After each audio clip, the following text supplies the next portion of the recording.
फ़लस्तीन की आज़ादी का मिशन, यहूदियों को कदम कदम पर धूल चटाने वाला, अकेला ही आलम कुफ्र से टकराने का हौसला रखने वाला, पाक धरती का एक अजीम मुजाहिद। कुफ्र पर लावे की तरह बरसने वाले इस मुजाहिद की तवील दास्तान सुनने के लिए चैनल को सब्सक्राइब कीजिए और वीडियो को लाइक कीजिए। बाकी तमाम काम भी मुकम्मल है और तुम किसी काम के लिए भी परेशान नहीं होगे। अल्फाज वही होंगे जो हमारे दरमियान तय पाए हैं। हाँ, और ऐन वक्त पर दीगर मामलात की क्या पोजीशन है, मैंने पूछा। मुकम्मल कंट्रोल हासिल कर लिया गया है क्योंकि आज अंदर से कोई ताल्लुक नहीं है, प्रोफेसर ने गोल मोल से लहजे में कहा। ठीक है प्रोफेसर, मैं मुतमईन हूँ। जो इंतजामात आप कर रहे हैं वो यकीनी तौर पर कमजोर नहीं होंगे। इस तरह गुफ्तगू नहीं करो, ये हमारी जिंदगी का अहम तरीन मसला है। ओह, मैं चलता हूँ। ये ढोल बजने की आवाज गालबन इस बात का इजहार करती है कि कुर्बानी करने वालों को कुर्बान गाह की जानिब लाया जा रहा है। होंदो ने प्रोफेसर की बात की तायद कर दी और जब उसने अंग्रेजी में ये कहा कि मिस्टर जोनाथन ठीक कहते हैं तो प्रोफेसर जोनाथन भी चौंक पड़ा। होंदो के बारे में मैं आपको मुख्तसर सी तफसील बता चुका हूँ प्रोफेसर। हाँ, ये बात मेरे जहन से निकल गई थी। अच्छा, खुदा हाफिज, प्रोफेसर ने कहा और एक तरफ चल पड़ा। मैं और होंदो भी तैयार थे, लिहाजा प्रोफेसर के जाते ही उठ खड़े हुए और कुर्बानी के चबूतरे की जानिब चल पड़े। सुनहरा देवता बाजबरूत अंदाज में खड़ा हुआ था और उसके कदमों के नीचे खलकत जमा होती जा रही थी। ढोल की आवाज पता नहीं किस समत से आ रही थी क्योंकि लोग कुर्बानी के चबूतरे के करीब पहुंचने लगे थे। उनमें तमाम कबीलों के लोग शामिल थे और इस तरह बोनिका में मौजूद तमाम ही अफराद कुर्बानी के चबूतरे के गिर्द जमा होने लगे थे। मुझे सिर्फ इस बात का खौफ था कि यहाँ जो कत्लो गारत गरी होगी उसमें बेगुनाह भी मारे जाएंगे, लेकिन अपने मिशन की तकमील के लिए अपनी आंखें बंद करके अमल करने का इरादा रखता था। अगर बेगुनाहों की मौत को जहन में रखा जाता तो फिर इस काम की तकमील मुमकिन नहीं होती। इस तरह लाइन ऑफ क्रोजल का मंसूबा स्टीफन ब्राकोडा के हाथों तबाह हो जाता। मैं अपने तौर पर अपने आप को तैयार कर चुका था। कुर्बानी के चबूतरे के नजदीक हमने मुख्तलिफ जगहों पर ऐसी पोजीशन संभाली जहां से हम बेहतर तौर पर कार्रवाई कर सकें। फिर बहुत दूर से मशालें नजर आईं। उन मशालों की छांव में कुर्बान करने वालों को लाया जा रहा था। मैं किसी कदर बुलंद जगह पर खड़ा हुआ था और दूर दूर तक का मंजर मेरी निगाहों के सामने था। इस दौरान मैंने ये देखने की कोशिश की थी कि सानबीन कबीले वालों के रूप में जो लोग यहाँ आए हैं वो कहाँ मौजूद हैं, लेकिन उन्होंने अपने आप को इस तरह दूसरे लोगों में जम कर लिया था कि उनके बारे में अंदाजा लगाना तकरीबन नामुमकिन ही था। मशालों का जुलूस नजदीक आता जा रहा था। सामने के हिस्से से कुछ लोग चीखते चिल्लाते भयानक आवाजें निकालते हुए चले आ रहे थे और पीछे एक हल्का सा बना हुआ था। उसके दरमियान वो बदनसीब थे जिनको कुर्बान किया जाने वाला था। लेकिन जब करीब से मैंने उन चीख बाशिंदों को देखा तो मुझे हैरत ही हुई क्योंकि उन पर भी वैसा ही अफ्रीकियों का सा मेकअप था। स्टीफन ब्राकोडा ने उन पर बड़ा जुल्म किया था। वो बेचारे तो अपनी मजलूमियत का इजहार भी नहीं कर सकते थे। उनके हाथ मफलूज कर दिए गए थे और जुबानें गुम कर दी गई थी। इसके बाद सिवाय बेबसी से आंखें फाड़ फाड़ कर दूसरों को देखने के अलावा और कुछ करना उनके बस में नहीं था। लेकिन इन मजलूमों को जिंदा रखना मेरी जिम्मेदारी थी। थोड़ी देर के बाद वो सब चबूतरे के नजदीक पहुंच गए और उन तीनों को कुर्बानी के चबूतरे पर खड़ा कर दिया गया। फिर जब मजीद कुछ रात बीगी तो एक बार फिर शोर हुआ और अब वो खतरनाक शख्सियत सामने आ रही थी जिसका नाम स्टीफन ब्राकोडा था। दिल की कैफियत उस वक्त अजीब से अजीब तर होती जा रही थी और मुझे अपने आप को संभालना मुश्किल हो रहा था। 16 आदमियों ने मिलकर वो तख्त उठा रखा था जिस पर एक कवि हैकल शख्स सवार था। वो अफ्रीकी हुलिये में था, यानी नंग दड़ंग, कमर में एक चौड़ी बेल्ट बंधी हुई, सर पर परों का ताज, बदन पहलवानों का सा ही था लेकिन रंग अफ्रीकियों का सा। जिस्म पर बेशुमार नक्शो निगार बने हुए थे। जगह जगह सुर्ख धब्बे नजर आ रहे थे। ये गालबन याकूत थे जो चमक रहे थे। इस तरह उसकी शख्सियत बड़ी बारोब और हैबतनाक हो गई थी। चेहरे पर जो रंग इस्तेमाल किए गए थे वो फ्लोरोसेंट थे जो याकूतों की रोशनी में चमक रहे थे। स्टीफन ब्राकोडा ने अफ्रीका के इन जाहिल वैश्यों को मुतासिर करने के लिए खुद को जिस अंदाज में रोशनास कराया था वो उसमें बहुत कामयाब था। उसकी ये वज़ाकता और शोबदेबाजियां इन बेचारे तोहम परस्तों को अपना अकीदतमंद बनाने के लिए काफी थी। स्टीफन ब्राकोडा उस तख्त से नीचे उतराया जो उन 16 अफराद के कांधों पर रखा हुआ था। वो बिलाशुबा देव हेकल आदमी था और उसे एक अच्छा खासा रेसलर कहा जा सकता था। बदन की बनावट भी इस बात की मजर थी कि उसने अपनी सेहत का खुसूसी तौर पर ख्याल रखा है। चौड़ा सीना, बड़े बड़े बाजू, इसी अंदाज की राने पिंडलियां, यूं लगता था जैसे वो अपने जिस्म को सख्त मुशक्कत का आदी बना चुका हो। वो किसी देव हेकल पहलवान की मानिद खड़ा हो गया। उसके नजदीक पत्थर के एक प्याले में एक चौड़ा खांडा रखा हुआ था। कैदी उसे देख देख कर थर थर कांपने लगे थे। स्टीफन ब्राकोडा गहरी निगाहों से इधर उधर देख रहा था और फिर चंद लम्हात के बाद उसने अपने दोनों हाथ बुलंद किए तो मुजस्मे की बुनबुनाहट खत्म हो गई। गोया कुर्बानी का वक्त करीब आ गया था। स्टीफन ब्राकोडा ने चंद लम्हों तक हाथ उठाए रखे और फिर उसकी गरजदार आवाज उभरी।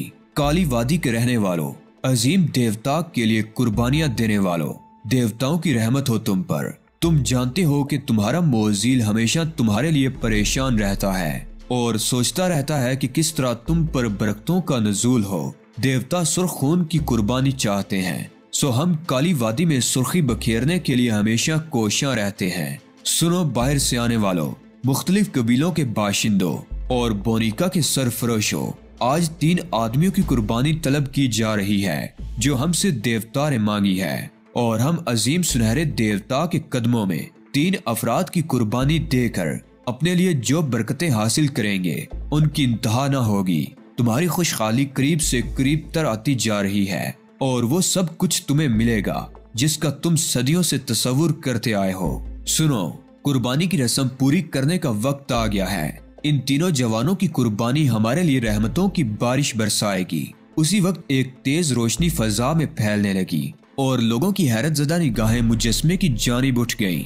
लेकिन सबसे ज्यादा हैरत ज़दा चेहरा खुद स्टीफन ब्राकोडा मोजील या उन लोगों के देवता के नुमाइंदे का था।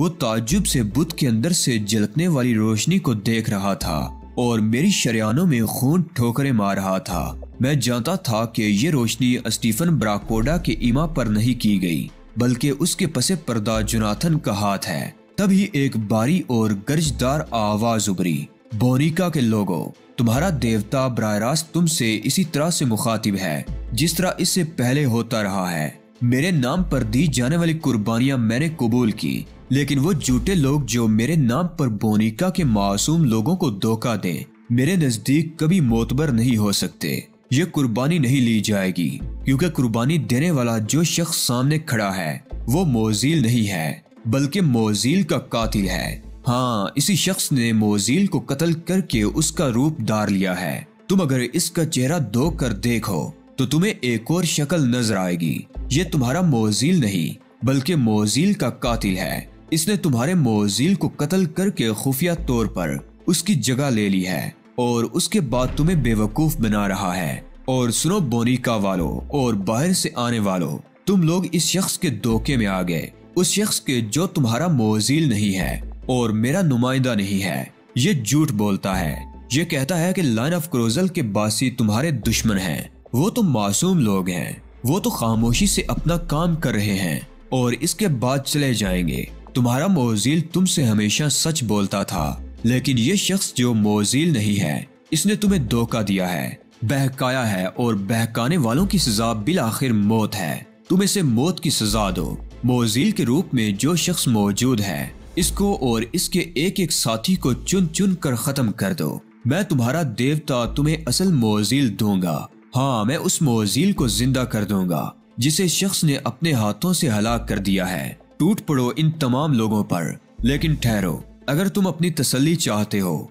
तो अपने करीब खड़े किसी विच डॉक्टर से दरखास्त करो कि वो इस शख्स का चेहरा धोकर तुम्हें दिखाए, फिर तमाम असलियत तुम्हारे सामने आ जाएगी। फौरन ही चंद अफराद खड़े हो गए और उन्होंने मुतालबा शुरू कर दिया कि मोजील अपना चेहरा दिखाए। स्टीफन ब्राकोडा साकतो जामद खड़ा रह गया था। वो उस वक्त कुछ नहीं बोला। जब होंदो और एक विच डॉक्टर उसकी तरफ बढ़े और उसके दाएं बाएं खड़े हो गए, होंदो ने फुर्ती से अपने लिबास में हाथ डालकर चौड़े मुंह की एक बोतल निकाली और उसका ढकना खोलकर बोतल में मौजूद जड़ी बूटियों का महलूल ब्राकोडा के चेहरे पर फेंक दिया। इस अचानक उफ्ताद से वो बौखला गया। उसके दोनों हाथ फौरन अपने चेहरे पर गए। फिर वो अपनी आंखें मलने लगा। गालबन महलूल उसकी आंखों में भी चला गया था, लेकिन उसने संभलने में भी देर नहीं लगाई थी और तेजी से होंदो और विच डॉक्टर की गर्दनें दबोच ली। जड़ी बूटियों का मखसूस महलूल अपना असर दिखाने लगा था और उसके चेहरे से मेकअप साफ हो गया था। अब स्टीफन ब्राकोडा अपनी असली शक्ल में सबके सामने मौजूद था। मैं ये तमाम कार्रवाई देख रहा था। जो ही उसने होंदो और दूसरे विच डॉक्टर की गर्दनें पकड़ी, मैंने पिस्तौल निकाल लिया था और मैंने एक लम्हे के लिए अपने अतराफ में देखा। ब्राकोडा की असल शक्ल नुमाया होते ही लोगों में बेचैनी फैल गई थी। दफातन मोजील ने उन दोनों के सर आपस में टकराए और फिर बर्क रफ्तारी से अपने अकब में छलांग लगा दी। मुझे एक लम्हे की ताखीर हो गई थी। मैंने जो फायर किया था वो बुत के घुटने में जाकर लगा। स्टीफन ब्राकोडा छलांग लगाकर मुजस्मे के पीछे गायब हो गया। मैं उसका पीछा नहीं छोड़ना चाहता था। दूसरी जानिब शदीद हंगामा शुरू हो गया था, जिसमें गोलियां चलने की आवाजें शामिल थी। एक तूफान, एक कयामत बरपा थी। लेकिन मैंने मोजील को फरार होते हुए देख लिया था। वो बहुत लंबी लंबी छलांगे लगा रहा था। मुझे भी इस दौरान अपने बदन की तमाम कुव्वत इस्तेमाल करना पड़ी। मैं उस कमबख्त का पीछा नहीं छोड़ना चाहता था। स्टीफन ब्राकोडा का निकल जाना मेरे लिए कयामत साबित हो सकता था, क्योंकि इसी शख्स का तो सारा मामला था। लेकिन वो दौड़ने में भी बहुत तेज मालूम होता था। देखते ही देखते वो मेरी निगाहों से ओझल हो गया। चंद लम्हों के बाद जब मैं पत्थर की एक चट्टान से नीचे उतरा तो मैंने उसे दूर से देखा। वो उसी वादी की जानिब जा रहा था जहां हेलीकॉप्टर खड़ा हुआ था। मेरे होठों पर मुस्कुराहट फैल गई। अब देखना यह था कि स्टीफन ब्राकोडा को अगर हेलीकॉप्टर उड़ाने में नाकामी हो तो उसके बाद वो क्या करेगा। इसके लिए मैं अपने आप को तैयार कर रहा था। जाहिर है इस वादी में उतरने की मुझे जरूरत नहीं थी, क्योंकि स्टीफन ब्राकोडा या तो उसी रास्ते से बाहर निकलने की कोशिश करेगा या फिर कहीं सुरंग में रूपोश हो जाएगा। इस बात के इम्कानात भी थे कि उसके पास फरार का और कोई जरिया हो। चुनाचे मैं सिर्फ ये देखना चाहता था कि वो गार ही में कहीं पोशीदा रहेगा या यहाँ से निकलने की कोशिश करेगा। उसके कुर्बानी के चबूतरे से भाग जाने का मुझे शदीद रंज था। मैंने तेजी से इधर उधर निगाहें दौड़ाई और कोई ऐसी जगह तलाश करने लगा जो बुलंद हो और जहां से मैं दूर दूर तक निगाह दौड़ा सकूं। मैं जानता था कि हेलीकॉप्टर अब नाकाबिले इस्तेमाल है और स्टीफन ब्राकोडा अब उसके जरिए फरार नहीं हो सकेगा। वो मेरे हाथों से निकल तो गया था, लेकिन अब मैं उसे किसी कीमत पर नहीं छोड़ सकता था। मेरी निगाह एक बुलंद पहाड़ी टीले पर पड़ी और मैंने उस तक पहुंचने के लिए दौड़ लगा दी। फिर मैं उस बुलंद टीले पर चढ़ गया। मेरी निगाहें दूर दूर तक का जायजा ले रही थी। मेरे अंदाजे के मुताबिक स्टीफन ब्राकोडा अभी हेलीकॉप्टर ही में मसरूफ था। जाहिर है उसे इस बात का गुमान भी नहीं होगा कि हेलीकॉप्टर में कोई कार्रवाई कर दी गई है। इसी तरह कुछ वक्त गुजर गया। दफातन मैंने दरख्तों के पत्ते से ढकी हुई प्याले नुमा वादी में कुछ हलचल महसूस की और फिर गालबन किसी लचकदार दरख्त के जरिए स्टीफन ब्राकोडा कूद कर बाहर निकल आया। गोया उसने सुरंगों में गुम होने की कोशिश नहीं की थी और वादी से बाहर निकल आने में ही आफियत समझी थी। स्टीफन ब्राकोडा को मैंने चंद लम्हे साकत देखा। वो गालबन सूरत हाल का जायजा लेकर फरार के लिए राह मुंतखब करना चाहता था। मेरे और उसके दरमियान काफी फासला हो गया था। अगर मैं उसकी तरफ दौड़ लगाता तो यकीनन वो मुझसे बाखबर हो जाता और फिर वो ऐसी राह तलाश कर सकता था जहां तक मेरी रसाई ना होती। इस तरह मैं उसे खो सकता था। हालात बेशक मेरे हक में हो गए थे और मुझे यकीन था कि अब सूरत हाल बदल गई है। प्रोफेसर जोनाथन ने पूरी तरह हालात पर कंट्रोल कर लिया था और इसकी दलील ये थी कि सारे काम हमारे हक में हुए थे। चंद मनाजर मैंने भी देखे थे, लेकिन स्टीफन ब्राकोडा के ताकुब की वजह से मैं और कुछ नहीं देख सका था। चुनाचे इस बात के तो इम्कानात नहीं थे कि ब्राकोडा अब यहाँ रुकेगा। अलबत्ता वो अपनी जान बचाने की कोशिश जरूर करेगा। मैं इसी सोच में गुम था कि ब्राकोडा एक सम चल पड़ा। उसका ताकुब करने के अलावा और कोई चारा कार नहीं था। चुनाचे मैं उसके पीछे चल पड़ा। ब्राकोडा का रुख बोनिका के मशरकी जंगलात की समत था। जल्दबाजी खतरनाक हो सकती थी। वो भी गैर मुसल्लह नहीं होगा और फिर भरपूर जवाबी कार्रवाई करेगा, लेकिन उसकी मौत या गिरफ्तारी जरूरी थी, वरना वो बेहद खतरनाक साबित हो सकता था। मैंने एक फासले का तायुन किया और उसके पीछे चल पड़ा। बराकोडा की रफ्तार बहुत तेज थी और मुझे उसे निगाह में रखने के लिए दौड़ लगानी पड़ती थी। लेकिन 2 घंटे की मुसलसल सफर के बाद जब हम दोनों जंगलों के पास पहुंचे तो मैंने बराकोडा को जंगल में दाखिल होने के बजाय जंगल के किनारे किनारे आगे बढ़ते हुए देखा।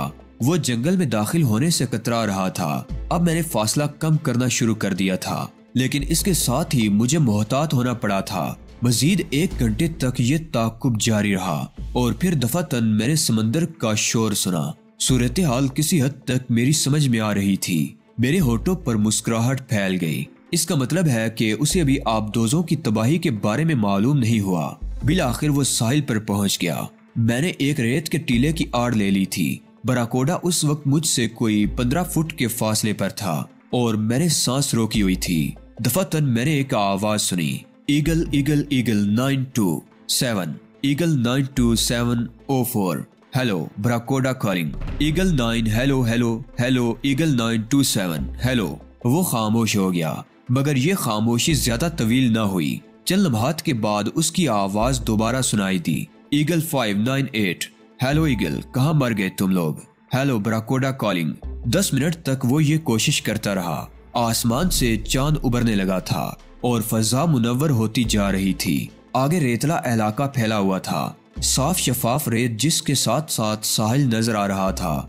बराकोडा थोड़ी देर इंतजार करता रहा, फिर उसने जलाए हुए अंदाज में कोई शय रेत पर दे मारी। ये गालबन ट्रांसमीटर था। उस वक्त उसके लिए आबदोज़ें ही आखिरी सहारा थी, लेकिन हमने सबसे पहला काम यही किया था कि उन्हें तबाह कर दिया था। मैं बस मौके का मुंतजिर था। इसके बारे में अंदाजा लगाना चाहता था कि वो किस हद तक मुसल्ला है। वो चंद लम्हे अपनी जगह खड़ा रहा, फिर किसी ख्याल के तहत उसने दोबारा ट्रांसमीटर उठा लिया और वहां से आगे बढ़ गया। मैंने पिस्तौल निकाल लिया था। उसके साथ ही मैंने अपनी जगह तब्दील कर ली और उसका निशाना लेने लगा। फिलहाल मैं उसके पांव जख्मी करना चाहता था। सही पोजीशन लेने के बाद मैंने फायर कर दिया, लेकिन अगर ये मेरी आंखों का धोखा नहीं था तो बराकोडा हैरत अंगेज इंसान था। वो एकदम उछल गया और गोली उसके पैरों के नीचे से निकल गई। उसके साथ ही उसने पलट कर देखा और फिर मुसलसल कई फायर जोंक मारे। मैं पहले से उसके लिए तैयार था। फायर करने के बाद बराकोडा ने एक लंबी छलांग लगाई और पानी की तरफ दौड़ने लगा। ये खतरनाक बात थी। अगर वो माहिर तैराक हुआ तो दूर निकल जाएगा और मैं उसे पानी में नहीं तलाश कर सकूंगा। मैंने बर्क रफ्तारी से कई और फायर किए। मेरा निशाना खता नहीं हुआ था, लेकिन बराकोडा खुद को बचाकर पानी में कूद पड़ा। मैंने जल्दबाजी से काम नहीं लिया और खुद पानी की तरफ नहीं दौड़ा, बल्कि मैंने एक बुलंद टीले की जानिब छलांग लगा दी। नरम रेत के टीले पर चढ़ने में दिक्कत हुई थी। भर तौर मैं कामयाब हो गया। ऊपर पहुंचकर मैंने उस तरफ निगाह दौड़ाई जिधर बराकोडा गया था। अगर चांदनी ना होती तो वो मुझे नजर ना आता, लेकिन चांदनी में मैंने उसे पानी में बहुत दूर देखा। वो आगे बढ़ता जा रहा था, अलबत्ता उसने एक समत इख्तियार की थी। मैं टीले से नीचे उतरकर उसी समत दौड़ने लगा और टीले मेरे दरमियान हायल होते रहे। बराकोडा ने ज्यादा गहरे पानी में जाने की कोशिश नहीं की थी, लेकिन वो मुसलसल उसी समत तैर रहा था। मैं कोशिश कर रहा था कि वो मुझे न देखने पाए, इसके लिए मैं टीलों की आड़ लेकर दौड़ रहा था। मजा आ रहा था। इस बार मुकाबला एक खतरनाक और जानदार आदमी से था। मैं उसे बहुत करीब से देख चुका था और उसके तनोतोश से मरूब भी था, लेकिन बहरहाल कुछ न कुछ तो करना ही था। मैं दौड़ते दौड़ते थक गया, लेकिन बराकोडा बराबर तैर रहा था और मुझे यकीन था कि उसे मेरे ताकुब का अंदाजा नहीं हो सका है। फिर साहिल मगरबी जानिब घूम गया और मैंने ज्यादा तेज रफ्तारी का मुजाहरा करके इस फासले को अबूर कर लिया, लेकिन मुझे ठिठकना पड़ा था। वो पानी से बाहर आ रहा था और उसकी चाल से जरा भी थकन का एहसास नहीं होता था। पानी से निकलकर वो थोड़ी देर खड़ा चारों तरफ देखता रहा। मैं अब एहतियात करना चाहता था ताकि वो दोबारा पानी में ना कूद जाए। अजीब जगह थी। दूर दूर तक रेत ही रेत नजर आती थी, या कहीं कहीं इक्का दुक्का खजूर के दरख्त दिखाई दे रहे थे। चांदनी मैली पड़ गई थी और सुबह होने में ज्यादा देर नहीं थी। बराकोडा ने अब सफर साहिल के मुखालिफ समत शुरू कर दिया था। शदीद थकन के बावजूद मैं भी उसके पीछे चल पड़ा। इस मरहले पर किसी सुस्ती का मुजाहरा मेरे लिए नुकसानदेह साबित हो सकता था।